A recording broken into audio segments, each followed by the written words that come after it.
lana ngosingenza bayisikhathi lokumcoka kakhulu labangithume kona libandla ukuthi stop memetela ngilebe sesive sivele sikhathile ngala cilikile emehlo i-competition ye culture umchuthelwano wemasiko so uyaqala sitomemetela nawo ma dates leyo lumncintiswano noma lumchuthelwano utawuqala enyangeni lelandzelako February sitawuqala eshiselweni mhla ka-10 lo mchuthelwano utaba se-Kings Ophuza Memorial Stadium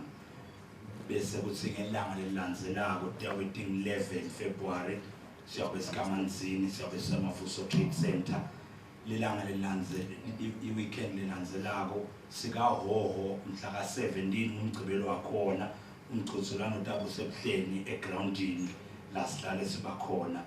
bese kuthi ngelanga lilandzelako 18 February umchuthelwano usesiteki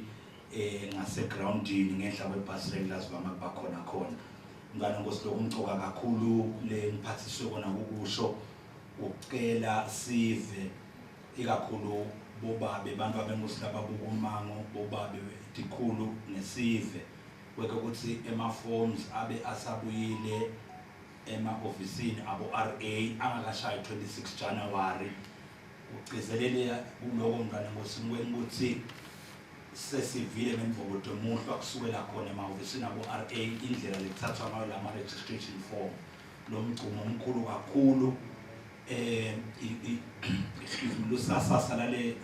mchuthelwano lonyaka lunemandla kakhulu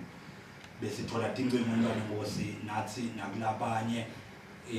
nasibuta uthawuni yabuta kwatholakala ukuthi incumbi yalabashawo nomabonke bantu abaqala ukungenela le competition ngane ngosi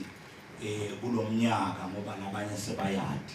ubona ngale mibuto ngane ngosi labayibuta ukuthi bayaqala satibuta ukuthi nakubuta abantu abanengangaka lebe sevele batayele kuyingenela abangakanani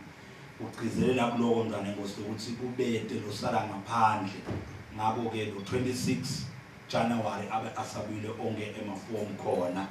ngiyachaza nje mntana ngosi ukuthi ngoba solo stekate ebhola bekuchaziwe mntwana ngosi ukhumbula sive nawe uyilonja Ingwenyama Cup uthunywe ngulodo wandaba kwavela lokho ukuthi bo number 1 lonyaka le mali seyinyuke kakhulu